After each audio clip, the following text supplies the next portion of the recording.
So welcome மாமே. என்னங்க நடக்குதுங்க? எனக்கு சத்தியமா புரியலையே அப்படின்ற மாதிரி தாங்க இருக்கு.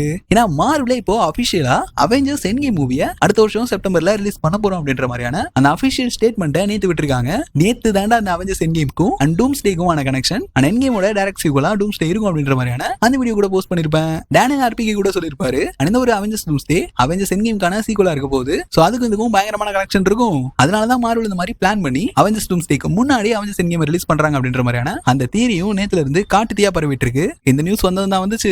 எல்லாம் டூம்ஸ்டேயோட ட்ரெய்லரை மறந்துடுவானுங்க போல இருக்கு. பட் இது மேட்டர் இல்லங்க. இந்த விஷயத்தை நேத்து நான் தெளிவா சொல்லியிருப்பேன். இப்ப கிடைச்சிருக்க ஒரு இன்ட்ரெஸ்டிங்கான மேட்டர் என்ன அப்படின்ற மாதிரி பார்த்தோம்னா, நீ ஒரிஜினல் அவெஞ்சர்ஸ் எண்ட் கேம் தியேட்டர்ல பார்த்திருந்தீங்கனாலும் அடுத்த வருஷம் செப்டம்பர் வர போற அந்த எண்ட் கேமை மிஸ்ஸே பண்ணிடாதீங்க. ஏன்னா ஒரு நியூவான போஸ்ட் கிரெடிட் சீன் அந்த மூவில இருக்க போகுது. அதான் டைரக்ட் இல்லையா அவெஞ்சர்ஸ் டூம்ஸ்டேக்கு அமைய போகுது அப்படின்ற மாதிரி ஒரு பேச்சு போயிட்டு இருக்கு. அதெல்லாம் என்ன ஏது மார்வெல் உண்மையிலேயே என்னதான் பிளான் பண்றாங்க? அந்த அவெஞ்சர்ஸ் எண்ட் கேமோட நியூ போஸ்ட் கிரெடிட் சீன் அது டூம்ஸ்டேக்கான ஓப்பனிங் சீனா இருக்கும் அப்படின்ற மாதிரியான ஒரு பேச்செல்லாம் போயிட்டு இருக்கு. அதெல்லாம் என்ன ஏது அப்படின்றத தெளிவா இந்த வீடியோல பார்க்கலாம். அதுக்கு முன்னாடி மார்வெல் ஃபேன்ஸ் இந்த மாதிரி இன்ட்ரெஸ்டிங்கான மார்வெல் கண்டென்ட்ஸ் எல்லாம் நீங்க டெய்லி மிஸ் பண்ணாம பார்க்கணும்னு நினைச்சீங்கன்னா நம்ம மார்வெல் பயல்கடா சேனலை சப்ஸ்கிரைப் பண்ணிட்டு பக்கத்துல உள்ள பெல்ல ஆல் செட் பண்ணிக்கோங்க. சோ வீடியோ ஆரம்பிக்கிறதுக்கு முன்னாடி மறக்காம லைக் பண்ணிட்டு எவ்வளவு ஹை பாயிண்ட்ஸ் இந்த வீடியோ கொடுக்க முடியுமோ அவ்வளவு ஹை பாயிண்ட்ஸையும் கொடுத்து விட்டுருங்க. ஏன்னா நீங்க லைக் அண்ட் ஹைப் பண்ணீங்கன்னா தான் சோ என்னால இந்த மாதிரி இன்ட்ரெஸ்டிங்கான மார்வெல் கண்டென்ட்ஸ் எல்லாம் டெய்லி உங்ககிட்ட கொண்டு வந்து சேர்க்க முடியும். சோ யோசிக்காம லைக் அண்ட் ஹைப் பண்ணிருங்க.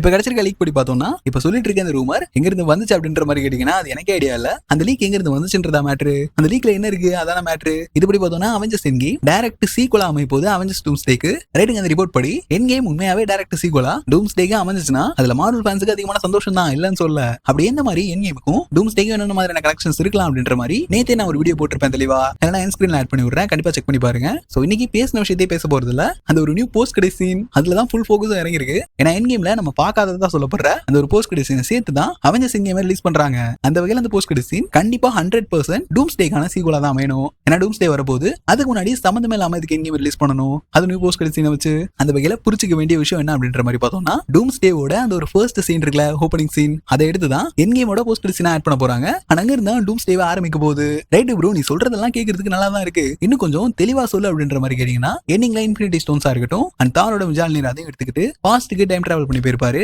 ஏன்னா அதெல்லாம் எடுத்த இடத்துல எடுத்த மாதிரி வைக்கணும். அப்படி மட்டும் அவங்க பண்ணலன்னு வைங்களேன் மல்டிவர்ஸே பெரிய சிக்கல்ல மாட்டிரும். அந்த தேவையில்லாத பிரான்ச்சஸ் உருவாயிடும். இது நடக்க கூடாது அப்படின்றதுக்காக தான் நம்ம தலைமை எனக்கு போயிருப்பாரு. ஆனா அங்க நம்ம கேப்டன் அமெரிக்கா பண்ண மிஸ்டேக் என்ன அப்படின்ற மாதிரி கேட்டீங்கன்னா அந்த பாஸ்ட்லயே பிகி காட்டர் கூட தங்கிருப்பாரு. ரைட்டரா கேப்டன் அமெரிக்காவா இருந்தாச்சு. எவ்வளவு நாள் தான் மக்களுக்காகவே போராடுறது, நமக்கும் கொஞ்சம் நேரம் ஒதுக்கலாம், தன்னோட பர்சனல் வாழ்க்கையை வாழலாம் அப்படின்ற மாதிரி அங்கேயே தங்கி தன்னோட வாழ்க்கையை வாழ்ந்து எண்ட் கேமோட கரண்ட் டைம் லைன்ல வயசான கேப்டன் அமெரிக்காவை நம்ம பார்த்திருந்திருப்போம். அதான் டூம்ஸ்டேவோட எண்டிங்கா இருந்திருக்கும். இது எண்டிங்கா இருக்க பட்சத்துல டூம்ஸ்டேல நமக்கு கிறிஸ்டவன்ஸ் கேப்டன் அமெரிக்காவை உள்ள வந்துட்டாரு அண்ட் ஹேலே டூலும் இருக்காங்க அப்படின்ற மாதிரியான அந்த விஷயங்களும் நமக்கு முன்னாடியே தெரிய வந்துருந்துச்சு. ரைட், இது அப்படியே ஹோல்ல வைங்க. சரியா இங்க இருந்து ஒரு 4-5 மாசத்துக்கு முன்னாடி போனோம்னா இந்த ஒரு அவெஞ்சர்ஸ் டூம்ஸ்டே இந்த மூவில ஒரு முக்கியமான விஷயத்தை செட் போட்டு நிறைய இன்ட்ரெஸ்டிங்கான சீன்ஸை படமா எடுத்துட்டு இருக்காங்க அப்படின்ற மாதிரி நமக்கு ஆரம்பத்துல ஒரு லீக் ஒன்று கிடைச்சிருந்துச்சுங்க. அது என்ன மாதிரியான செட் போட்டாங்க, என்ன மாதிரியான சீன் அப்படின்ற மாதிரி பார்த்தோம்னா கேப்டன் அமெரிக்கா எண்ட் கேம்ல டைம் டிராவல் பண்ணி அவர் பிகி காட்டர் கூட ஒரு வீட்ல ரொமான்ஸ் பண்ணிட்டு இருப்பார்ல. சோ அந்த ஒரு வீட்டை தான் இங்க டூம்ஸ்டேக்கு செட் போட்டு எடுத்திருக்காங்க. இது மட்டும் இல்லாம நம்ம ராபர்ட் டவுனி ஜூனியர் அதாவது டோனி ஸ்டார் கூட பேசல இருக்க நம்ம டூம் போயிட்டு கேப்டன் அமெரிக்காவை மீட் பண்ற மாதிரியான ஒரு சீன் நம்ம ரூசோ பிரதர்ஸ் தெளிவா இந்த ஒரு டூம்ஸ்டேக்கு ஷூட் பண்ணிருக்காங்க. ஆரம்பத்துல அதெல்லாம் இல்லப்பா, இதெல்லாம் நாங்க ஏத்துக்க மாட்டோம், இதெல்லாம் சும்மா ஃபேன்ஸ் கட்டி விடுற கதை, இது எப்படி நாங்க அக்செப்ட் பண்ணிப்போம், இதுக்கு சம்பந்தமே இல்லாம டைம் டிராவல் பண்ணி போன கேப்டன் அமெரிக்காவை எடுத்துட்டு இங்க உள்ள வந்து சொருகணும், இதெல்லாம் சும்மா ரூமர் அப்படின்ற மாதிரி சொல்லிட்டு இருந்தாங்க. பட் இந்த சீன் என்ன கேட்டீங்கன்னா 99% இந்த படத்துல இருக்கிறதுக்கு அதிகமான சான்ஸ் இருக்கு. ஏன்னா இந்த சீன் தான் இப்ப இந்த ஒரு அவெஞ்சர்ஸ் எண்ட் கேம் ரீ-ரிலீஸ் ஆக போற அந்த ஒரு எண்ட் கேம்ல போஸ்ட் கிரெடிட் சீனா இருக்க போகுது. சோ அதான் டூம்ஸ்டேவோட ஓப்பனிங் சீன். அந்த ஒரு ஓப்பனிங் சீனை நீங்க எண்ட் கேமோட போஸ்ட் கிரெடிட் சீன்ல பார்த்துட்டு அகைன் போயிட்டு டூம்ஸ்டேல பார்க்க போறீங்க. சத்தியமா இந்த விஷயத்தை தான் நேத்து தெளிவா சொல்லியிருப்பேன். அதாவது நேத்து நான் போட்டிருந்த வீடியோல இந்த டூம்ஸ்டேக்கும் அவெஞ்சர்ஸ் எண்ட் கேமுக்கும் ஒரு சில கனெக்ஷன்ஸ் எல்லாம் இருக்கலாம் அப்படின்ற மாதிரி தெளிவா நானே சொல்லியிருந்திருப்பேன். பட் அந்த கனெக்ஷன்ல இருந்து ஒரு கனெக்ஷன் தான் மேஜர் கனெக்ஷனா இருக்கும். அதாவது நம்ம எண்ட் கேமோட எண்டிங்ல நம்ம கேப்டன் அமெரிக்கா டைம் டிராவல் பண்ணிட்டு பேக்ல போயிருப்பாருல, அவரங்க போயிட்டு பிகி காட்டர் கூட செட்டில் ஆனதுதான் மல்டிவர்ஸே மொத்தமா டிஸ்டர்ப் பண்ணிட்டு டூமோட ஃபேமிலியா இருக்கட்டும் இல்ல டூமோட யூனிவர்ஸ் அழியிறதுக்கு முக்கிய காரணமா இருந்திருக்கு. சோ அதுக்கு பழி வாங்குறதுக்காக தான் இந்த டைம் லைன்ல இருக்காத நம்ம டூம் தேடி வருவாரு அப்படின்ற மாதிரி சொல்லியிருப்பேன். இன்னொரு இன்ட்ரெஸ்டிங்கான தியரி ஒன்று சொல்லியிருப்பேன். அந்த வீடியோவை இன்ன வரைக்கும் பார்த்துருந்தீங்கன்னா அந்த தியரி உங்களுக்கு புரிஞ்சிருக்கும். சோ நீங்க பார்க்கலனாலும் பிரச்சனை இல்ல, இந்த வீடியோட எண்ட்ல சொல்றேன். இங்க நம்ம ரூசோஸ் கூட அவெஞ்சர்ஸ் எண்ட் கேமுக்கும் அவெஞ்சர்ஸ் டூம்ஸ்டேக்கும் கனெக்ஷன் இருக்கும் அப்படின்ற மாதிரி ஃபேன்ஸ் ஒரு பக்கம் ஹைப் ஏத்தி விட்டாங்க. நான் கூட சும்மா ஹைப்புக்காக தான் அதெல்லாம் பண்றாங்க அப்படின்ற மாதிரி நினைச்சேன். பட் இப்போ ஆல்மோஸ்ட் எண்ட் கேமுக்கும் டூம்ஸ்டேக்கும் கனெக்ஷன் இருக்கு அப்படின்றது கன்ஃபார்மே ஆயிடுச்சுங்க. கொஞ்சம் நான் சொல்ற விதத்துல யோசிச்சு பாத்தீங்கன்னா லாஜிக்கலி உங்களுக்கு எங்கேயுமே அடிக்காது, ஏகப்பட்ட விஷயங்கள் கரெக்டா இருக்கடா அப்படின்ற மாதிரி தோணும். அது என்ன அப்படின்ற மாதிரி பார்த்தோம்னா எண்ட் கேம்ல நம்ம கேப்டன் டைம்க்கு டிராவல் பண்ணி பேக்ல போயிட்டாரா, சோ அங்க அவர் பிகி காட்டர் கூட தங்கிட்டாரு. அது இந்த மாதிரி இன்கஷனுக்கு வழி வகுத்துருச்சு. சோ அதனால நம்ம டூம் எதையும் இழந்துட்டாரு. ஆனா அவர் எதை இழந்திருக்காரு அப்படின்ற மாதிரி நமக்கு தெளிவா காட்டாம இங்க இந்த வழியை கொடுத்தவன் எவன்டா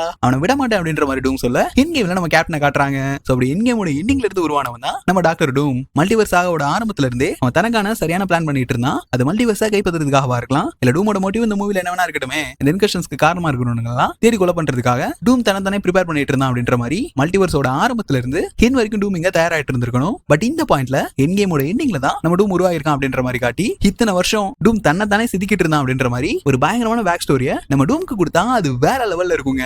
ஏன்னா ஃபேன்ஸ் எல்லாம் கண்டிப்பா கேள்வி கேட்பாங்க, என்னடா எடுத்தோனே ஒரு வில்லன் எடுத்துட்டு வந்து இவனை மிகப்பெரிய வில்லன் சொல்றீங்க, இத்தனை வருஷம் எங்கடா இருந்தான், என்ன கதை அப்படின்ற மாதிரி ஃபேன்ஸ் கண்டிப்பா கேட்பாங்க. பயங்கரமான ஹார்ட் கோர் எம்சியூ ஃபேன்ஸ்க்கு எல்லாம் பிரச்சனை இல்ல, பட் ஒரு சில லாஜிக் பாக்குற எம்சியூ ஃபேன்ஸ் எல்லாம் இருப்பாங்கல்ல, அவங்க எல்லாம் அந்த கொஸ்டினை கண்டிப்பா கேட்பாங்க.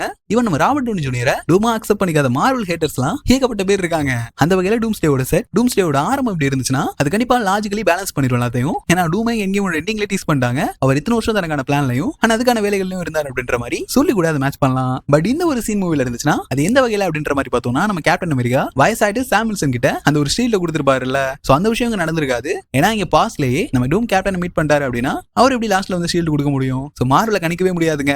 எந்த வகையில சுத்தி எப்படி வேணா வந்து அதுக்கான கனெக்ஷன் கொடுக்கலாம், இல்லனா அது தனி பிரான்ச் அப்படின்ற மாதிரி கூட சொல்லி விடலாம். ஏன்னா மார்வலுக்கு மல்டிவர்ஸ் ஆக நினைச்ச மாதிரி இல்ல, மண்ட குடச்சலா தாங்க இருந்திருக்கு. அதனால மல்டிவர்ஸ்ல இருக்க மூவிஸ் எல்லாம் லிஸ்ட் போட்டு அதுல இருந்து டூம் உருவானா அப்படின்ற மாதிரி சொன்னாங்கன்னா இங்க மல்டிவர்ஸ் ஆகவே ஸ்ட்ராங்கா இல்லையே, இது ஸ்ட்ராங்கா இருந்தா தான் இதுல இருந்து ஒரு வில்லன் வரான், அவன் பயங்கர ஸ்ட்ராங்கா இருக்கான் அப்படின்ற மாதிரி சொல்ல முடியும். இங்க மல்டிவர்ஸ் ஆகவே என்ன கேட்டீங்கன்னா ஒரு மண்ணக்கவன சாகா தான், நிறைய எம்சியூ ஃபேன்ஸுக்கு ஏத்துக்க முடியாத ஒரு சாகா தான். அதனால அதுல இருந்து டூமை கொண்டு வரதை விட இந்த மாதிரி என்கேமோட எண்டிங்ல இருந்து டூமை கொண்டு வர்றதுன்றது கண்டிப்பா என்ன கேட்டீங்கன்னா ஒரு பெரிய கும்பிடு போடுவேன், நல்ல விஷயம். அண்ட் கண்டிப்பா அவெஞ்சர்ஸ் எண்ட் கேம் ரிலீஸ் ஆனாலும் அதை வாட்ச் பண்ணி அதுக்கான ரிவ்யூ போடுவேன். அந்த டைம்ல என் சேனல் இல்லடா, ஆனா இப்ப என்கிட்ட இருக்கு. ரீ ரிலீஸ் ஆகிறப்ப கண்டிப்பா என் கேமை பார்த்து அதுக்கான ரிவ்யூவும் போடுவேன். அண்ட் என் கேம்ல நீங்க மிஸ் பண்ண டீடைல்ஸ்னு அது ஒரு தனி வீடியோவா போடுவேன். யூடியூப் திறந்தாலும் சரி, இல்ல எக்ஸ் பார்க்க போனாலும் சரி, ஃபுல்லா இதே லீக்ஸ் தாங்க. அதாவது டைரக்ட் கனெக்ஷன் என் கேமுக்கும் டூம்ஸ்டேக்கும் இருக்கும். டூம்ஸ்டேவோட ப்ரீக்வல் தான் இங்க என் கேம். அந்த மாதிரி எல்லாம் டூம்கான பில்டப் அப்படின்றது இன்னுமே மார்வல்ல சரியா கொடுக்கலாங்க. எங்கேயுமே ஃபர்ஸ்ட் அப்பியரன்ஸே ஃபேண்டாஸ்டிக் ஃபோரோட எண்ட் தான். கண்டிப்பா டூம்ஸ்டேல தான் டூமை பில்ட் பண்ண போறாங்க. இதுக்கு முன்னாடி வில்லனுக்கான பில்டப்ப வில்லனுக்கான மூவிலே பண்ணதில்ல. சோ இந்த மூவி முழுக்க முழுக்க டூமை பத்தி இருக்க போறனால டூமை பில்டப் பண்ற சீன்ஸ் தான் டூம்ஸ்டேல அதிகமா இருக்க போகுது. ஆனா அந்த வகையில பார்த்தோம்னா இந்த மூவில வச்சு தான் டூமை தரமா பில்ட் பண்ணணும், அவனுக்கான கேரக்டரா உருவான கதையை சொல்லணும். இது பெர்ஃபெக்ட்டுங்க என்ன கேட்டீங்கன்னா. இந்த மாதிரி என்கேமோட எண்டிங்ல இருந்து டூம் உருவானா அப்படின்ற மாதிரி சொல்றது கண்டிப்பா பெர்ஃபெக்ட்டா வரும். ஆனா அதே மாதிரி நம்ம அயன்மேன் பண்ண ஸ்னாப்புக்கும் நம்ம டூமோட ஃபேஸ் டோனி ஸ்டார்க் மாதிரி இருக்கிறதுக்கும் அதுக்கும் ஒரு கனெக்ஷன் இருக்கு அப்படின்ற மாதிரி சொல்லிட்டு இருக்காங்க நம்ம ரூசோ பிரதர்ஸ். அது இந்த வகையில சொல்ல போறாங்க அப்படின்றது சத்தியமா ஐடியா இல்ல. இது அப்படியே ஒரு சைடு வச்சுட்டு பார்த்தோம்னா இப்போ இந்த ஒரு டைரக்ட் கனெக்ஷன் இருக்குல்ல என் கேமுக்கு டூம்ஸ்டேக்கும், இதோட ஏகப்பட்ட தியரிஸ் நம்ம கனெக்ட் பண்ணி பார்த்தோம்னா அதுவுமே அக்யூரேட்டா பொருந்தும். ஏன்னா டூம்ஸ்டேக்கு ஒரு வாரத்துக்கு ஒரு தியரியாவது எனக்கு தெரிஞ்சு வந்துரும். இதுல ஏகப்பட்ட தியரிஸ் எடுத்து நம்ம சேனல்லே அதை வீடியோவா போட்டிருக்கேன். அதை வச்சுதான் நம்ம சேனல்ல ரன் ஆகுதுன்னு சொல்லலாம். அதுல டூமோட வேர்ல்டு இருக்குல்ல, எந்த கவலையும் இல்லாம டூம் சந்தோஷமா இருக்க. ஆனா அவரோட வைஃபிங்க ஃபேண்டாஸ்டிக் ஃபோர்ல நம்ம பார்த்தோம்ல ஜூஸ்டாம், ஆனா அவங்களோட பையனான பிராங்க்லின் ரிச்சர்ட்ஸ், ரெண்டு பேரும் தான் ஒரு ஆல்டர்னேட்டிவ் யூனிவர்ஸ்ல டூமோட வைஃப் அண்ட் பையன். மல்டிவர்ஸ் லெவல்ல என்ன வேணா மாறலாம். சோ டூமோட வேர்ல்ட்ல இந்த மாதிரி நிம்மதியா அவர் இருந்திருக்காரு, சந்தோஷமா குழந்தை குட்டின்னு வாழ்ந்துட்டு இருந்திருக்காரு. பட் நம்ம கேப்டன் அமெரிக்கா மல்டிவர்ஸ் டிஸ்டர்ப் பண்ணனால இன்கஷன் ட்ரிகர் ஆயிட்டு அவரோட ஒட்டுமொத்த யூனிவர்ஸும் அழிஞ்சு போயிடுச்சுங்க. என் வாழ்க்கையே அழிச்சிட்டீங்களே, உங்க எவனையும் விட மாட்டேன் அப்படின்ற மாதிரி டூம் தன்னோட வேர்ல்டு அழிஞ்சதுக்கும் தன்னோட ஃபேமிலியும் மொத்தமா அழிஞ்சதுக்கும் ரிவெஞ்ச் எடுக்கிற விதமா தான் இந்த டூம்ஸ்டேவோட ஸ்டோரி நகர போகுது அப்படின்ற மாதிரியான அந்த ஒரு ரிப்போர்ட் எல்லாம் நமக்கு கிடைச்சிருந்துச்சு. இங்க ஏன் குடும்பத்தை அழிச்சிட்டு உன் குடும்ப குட்டியோட சந்தோஷமா இருக்கியா?